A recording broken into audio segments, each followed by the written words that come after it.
Alright, so welcome back. We're going to continue the First Punic War by OverSimplified, and this is part 2. Last time, Rome basically was able to beat the Carthaginian fleet, and now they're headed to Carthage, so we shall see what happens. Yeah. After the gigantic battle at Cape Ecnomus, the Romans were now free to land on African soil. And so, they did. The Carthaginians chose to focus on defending the city of Carthage itself. So the Romans immediately took the city of Aspis, and were then free to raid and plunder the countryside. They took over 20,000 slaves, and a ton of booty. But then, some orders arrived from the Senate. Send home the booty. Oh, but I want to stay! No, Steve, not you. They mean the treasure. Well, we are not watching any more of this filth. Sad state of affairs, but that is U.S. fucking schools for it. So the other consul left with the booty, leaving Regulus and his forces on their own, and they began advancing towards Carthage. Along the way, according to the ancient writer Livy, they encountered a literal dragon. Now Livy was a Roman historian, so his account may be slightly exaggerated, but this... Yeah, maybe just a little bit. Account may be slightly exaggerated, but it's also possibly a translation because of the barbaric dragons were just really big snakes. Then again, maybe it never happened at all. A lot of ancient history disputed like that. But hey, since you took the time to pause the video and read this, let's want to let you know real swell. And sorry, I told you to shut up in part 1. I love OverSimplified. They're really great. But this, I believe. As the Romans continued to plunder, the Carthaginian people flooded into the city. Now, not only was it in a major panic, but it was so crowded, the people began to starve. Don't panic, everyone! Look, I know you're all starving, but I still have food. For me. So, you know, it's not all bad. Whoa! You're wasting your tomatoes! And you idiots wonder why you're starving? Oh well, it's just more food for me! Nom, nom, nom, nom, nom. Things weren't looking good for Carthage. They had to do something to stop the Romans rampaging throughout their land. So they decided, finally, it was time to put an end to it. They headed out and set up on rough hilly terrain overlooking the Roman camp, and they prepared for battle. And these guys right back here are Numidian cavalry is what I'm going to assume. Now, while the Carthaginians were the traditional masters of the sea, on land, they weren't always the brightest. Case in point, setting up in this position overlooking the Roman camp was just about the stupidest thing they could have done. Why? Well, there's something you gotta understand about Carthage. The Carthaginian land forces actually suffered from a multitude of different issues. First of all, since the Carthaginians were rich, they could afford to pay a huge number of foreign mercenaries to fight for them. Yeah, as I said, yeah, they can. Balearic slingers from the Balearic Islands, Numidian light cavalry, Celtiberians, basically melee fighters, and then Gallic, so from France. These mercenaries actually made up the vast majority of Carthage's forces, and therefore, Carthage's land armies were a melting pot of many different cultures. This, however, meant that if a battle wasn't going their way, there could be loyalty issues. Man, I ain't getting paid enough for this. You Balearic slingers better not be thinking of running away. What did he say? I don't know, man. I don't speak Phoenician. Let's get out of here. Clearly, there were also language issues. Yeah, this also... It plagued late Rome. I'll get into this later if I ever do a series on, like, late Rome.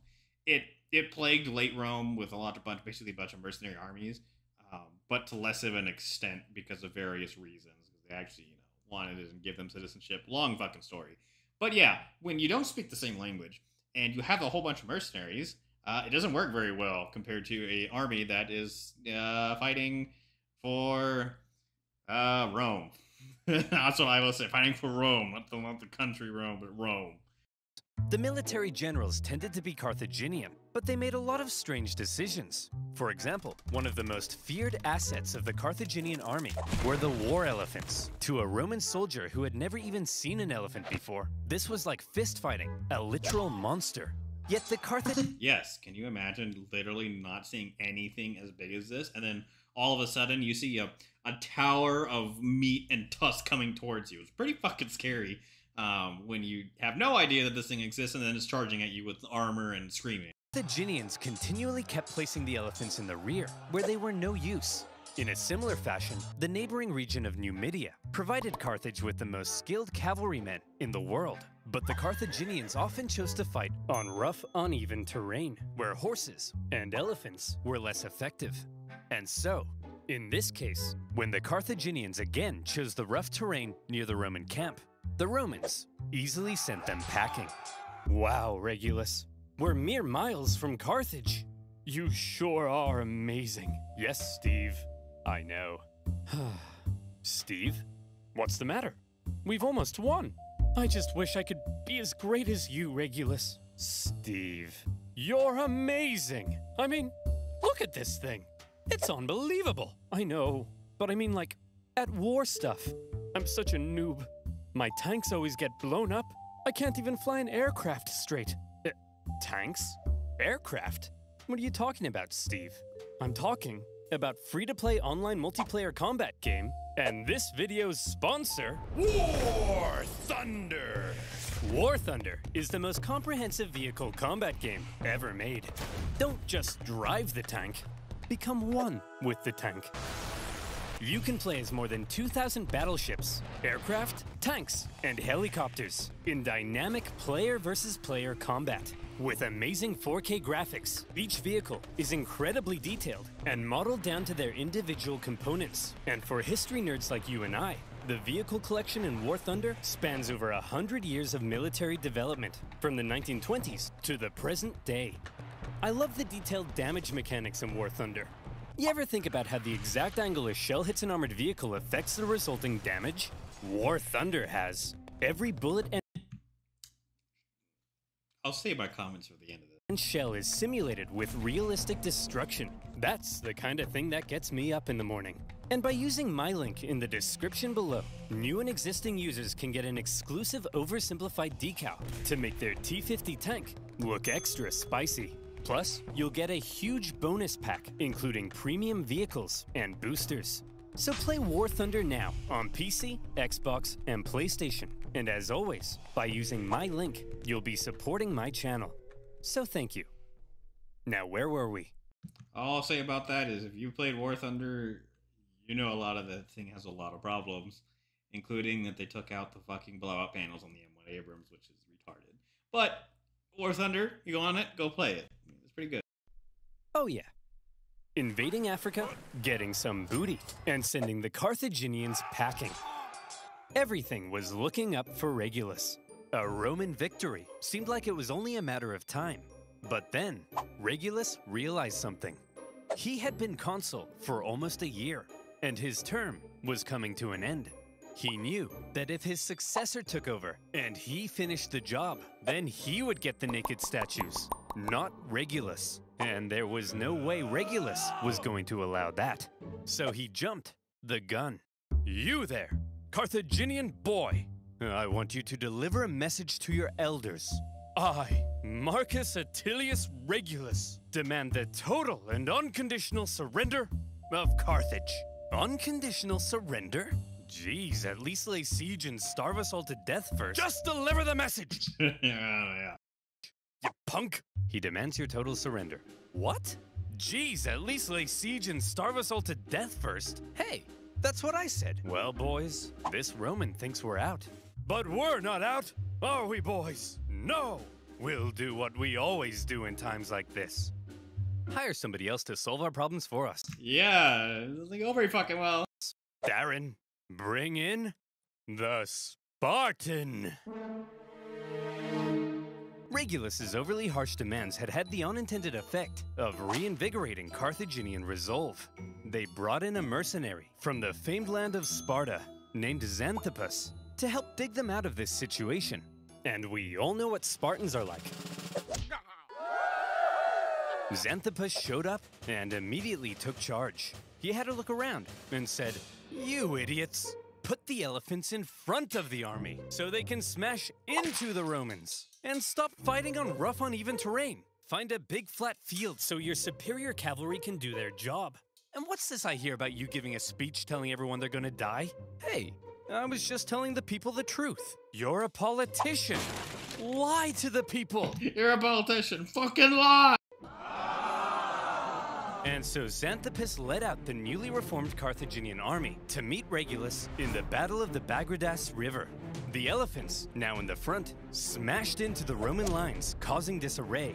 The cavalry, with total freedom of movement, outflanked the Roman infantry. Thanks to this impressive Spartan, the battle was a total Carthaginian victory. And Xanthippus, for his stunning victory, was forced to flee Carthage because the leadership got jealous. Yes, sir. Regulus, the Roman consul, was captured during the battle. Legend has it, he was brought before the Carthaginian council, and they made a proposition.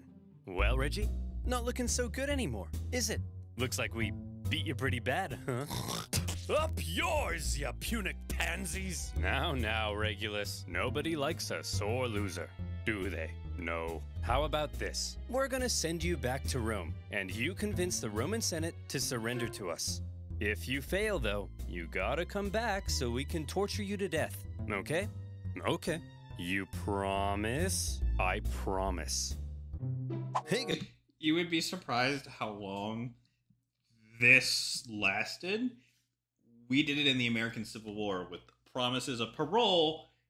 If we send you there, you promise not to ever take up arms again, or we're going to release you and you promise never to take up arms again, or we're doing prisoner exchanges. It lasted a very fucking long time. Let's just say the last time, World War I, maybe, is the last time something like this ever happened. Yeah, it's pretty fucking common throughout history that this thing, of course he's going to break the damn promise. Why would you not break the damn promise? guys. Whoa, Regulus! We thought you got captured. I did, but they sent me back to convince you to surrender.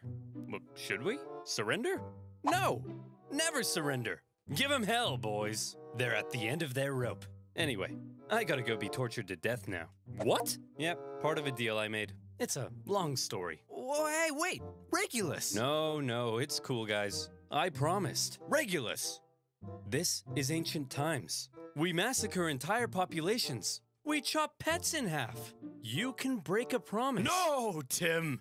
You never break a promise! That's too far! And so, Regulus went back to Carthage and was tortured to death. Yep. it is that extreme, I would just say.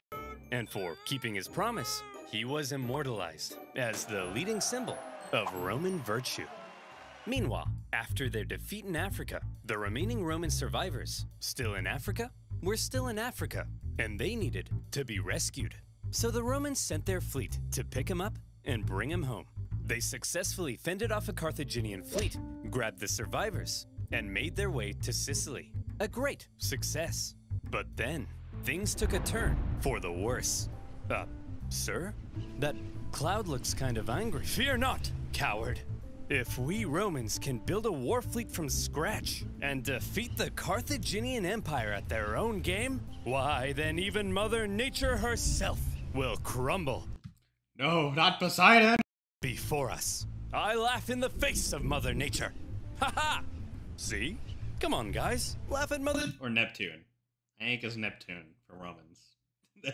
It gets very complicated very fast with their name. Nature with me. Ha ha!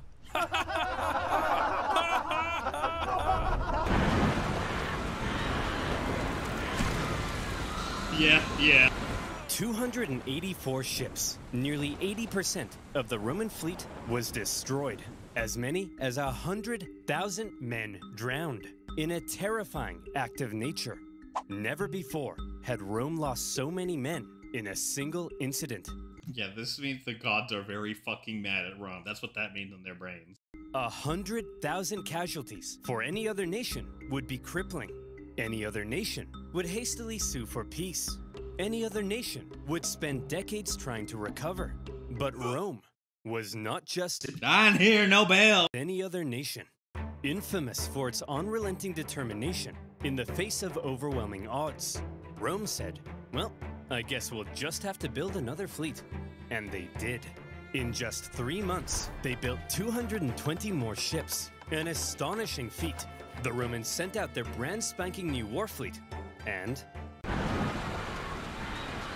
they got caught in another storm. They've really angered Neptune at this point, or Poseidon. Time, a whole nother fleet was lost. And still, the Romans did not give up. The Carthaginians couldn't believe it. Their enemy had just lost hundreds of thousands of men, had 2 fleets almost entirely destroyed, and they still wouldn't surrender.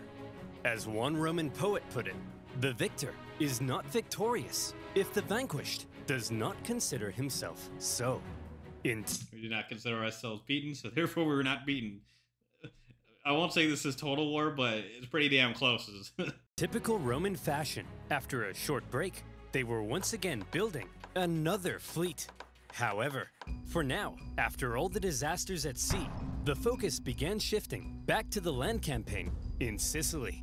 The Carthaginians, overconfident from recent successes, attempted to retake Panormus, but the Romans countered the terrifying war elephants by throwing stuff at them and scaring them away. Having stopped the Carthaginian advance, the road was now open to the final Carthaginian stronghold on the island, Lilybaeum. Lilybaeum was an extremely well-fortified city. In 250 BC, the Romans laid siege. The Carthaginian defense, however, was fierce, and skilled blockade runners kept the city supplied. Progress was so slow that the siege would last another 9 years. To make matters worse, that blows my mind. There are sieges that last like 20 plus years in the 30 Years' War and stuff in the Netherlands. But even 9 years under siege, that blows my mind how long that could take. I couldn't even imagine being in a city for 9 years in a siege. Worse, the Carthaginians later sent possibly the greatest military general of the time, a man named Hamilcar Barca, to the island.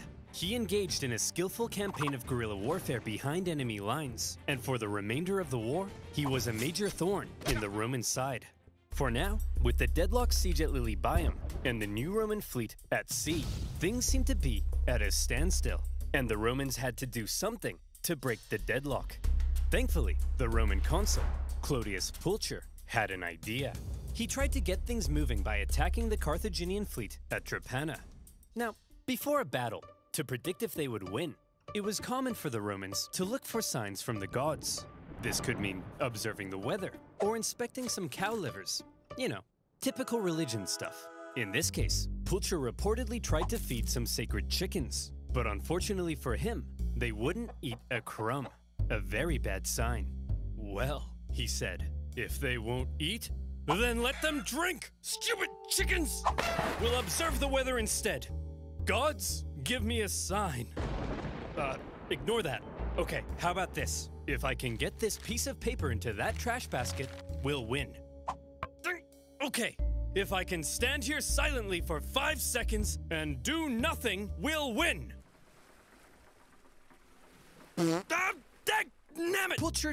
You would be surprised, but also not, that's not very far off the fucking truth when it came to giving favor for battle from the gods. Chose to ignore the signs from the gods, and in the following battle, the superior Carthaginians tore them to shreds. It also didn't help that by now the Romans had removed the corvus to stabilize their ships, and without their secret weapon, it was a disaster, and Pulcher was disgraced. To make matters worse, the victorious Carthaginian fleet then went on to intercept a Roman supply fleet on its way to Lilybaeum. As they approached, however, they saw the signs of an incoming storm, so they took shelter. The Romans, on the other hand, said, "Onward, men! Set sail! We've got to deliver these supplies stat!" But sir, those clouds, don't you think we ought to have learned our lesson by now? Yes, Brian, we ought to have. But we haven't. But we haven't. Another fleet and 50,000 men lost in another storm. Disaster. Now, at this point, there's still really... I think that's over 200,000 men that have now died, because 100,000 died the first one, and then like 50,000 the other one, and now another 50,000. Yeah, it's pretty bad. Isn't a clear winner. Sure, the Romans have captured most of Sicily and cornered the Carthaginian land forces at Lilybaeum, but the continued disasters at sea were critically depleting their resources. And without a strong fleet, Rome could not win. Meanwhile, Hamilcar Barca was still knocking about and creating even more problems. So, where do we go from here? How does this war finally end? By now, the two sides had been fighting for 23 years. 23 years. Mind-boggling. But then again, Afghanistan was 20 years, so. They were exhausted. Their money, their resources, their strength were all utterly spent. The Carthaginians in particular were eager to see the war end so they could get back to trading and making money. So after the latest Roman disaster at sea, they said, look, there ain't no way in heck the Romans can come back again. They can't possibly afford to build another fleet. They're done. That's it. Recall the navy, repurpose them as merchant ships, and let's get back to making some money! Assuming the Romans would soon make peace, an anti-war faction within the government recalled a large portion of the navy, leaving Hamilcar on his own. The victors appeared to be declaring themselves victorious. Meanwhile, the vanquished were getting ready for round 5. Again, it's the old adage of they're not out until they say they're done. They didn't say they're done. They ain't hear no bell. The Romans built another fleet, this time heavily relying on patriotic donations from the upper classes to afford it. And once again, they put to sea. Sir? The Romans have built another fleet. Oh, for goodness sake, Clarence, can't you see I'm busy rolling around in this pile of money? But sir, I don't care anymore, Clarence. I just don't care! The Carthaginian politicians made a fairly lackluster final effort with a poorly built fleet to supply their forces in Sicily. But when the brand new Roman Politicians fucking things up? No, couldn't possibly have modern day. Fleet caught them at the Battle of the Aegates. Even without their signature corvus, they dealt them the final blow. And that was that. 23 years of war. Neither side could afford to keep fighting, but the Romans showed that they intended to anyway. The Carthaginians had no choice but to throw in the towel. The war had been long and hard for both sides, but in the end, it was Roman determination that won the fight. The sheer will of the people of Rome to continue and eventually prevail. The Romans had spent the entire war trying to find a way to deliver the knockout blow. They learned how to build a fleet and engage in naval combat. They developed ingenious new ways of waging war.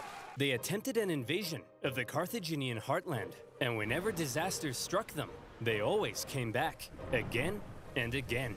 The Carthaginians, on the other hand, spent the entire war watching whatever Rome did, and then figuring out how to respond.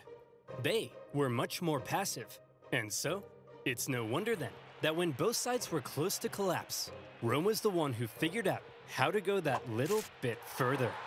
In 241 BC, the Carthaginian politicians sent word to Hamilcar Barca that he was on his own and could choose to make peace with the Romans if he wished. Hamilcar was stunned. He felt betrayed by the politicians. Some sources say he refused to even negotiate. Nevertheless, terms had to be drawn up. Well, Hammy, I'm glad you Carthaginians have finally... And this Hamilcar Barca is the father, or sorry, this Hamilcar Barca, is the father of the Hannibal that we know that will do cross the mountains. And yeah, he was very pissed, and he put it onto his son to avenge what happened in the First War.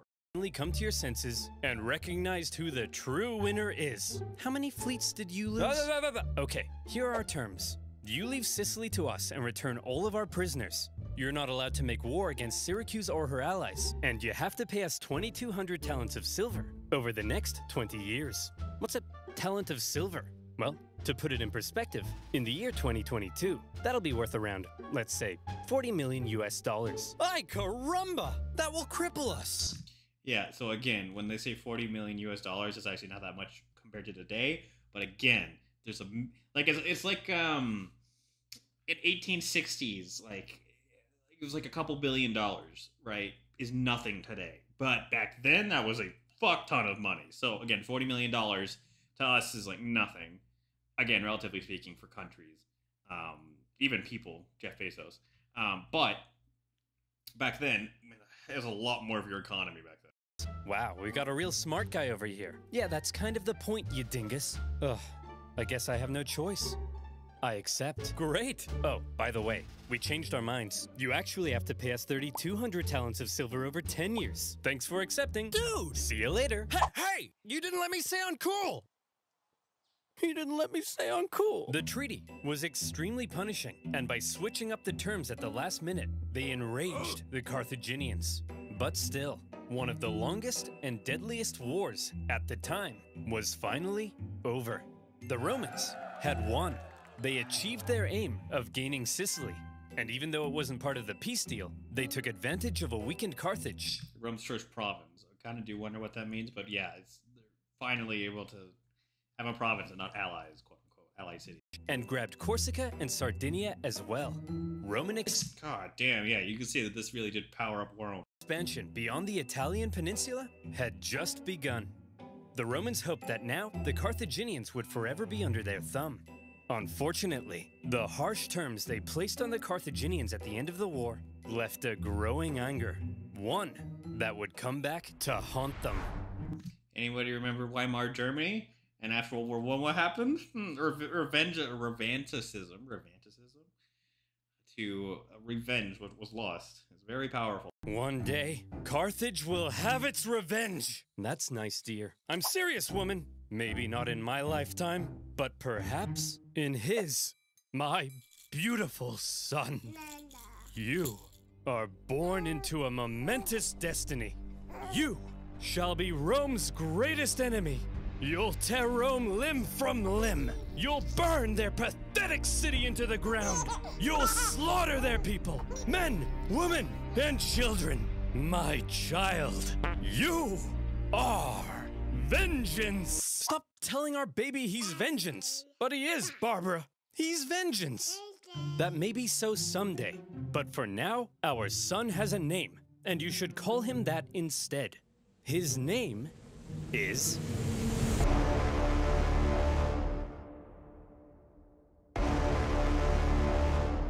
Oh, Ben, I'm ready for the second one. His name is Hannibal, and he also did have a brother named... Yes, that's the end of the video. He also did have a brother.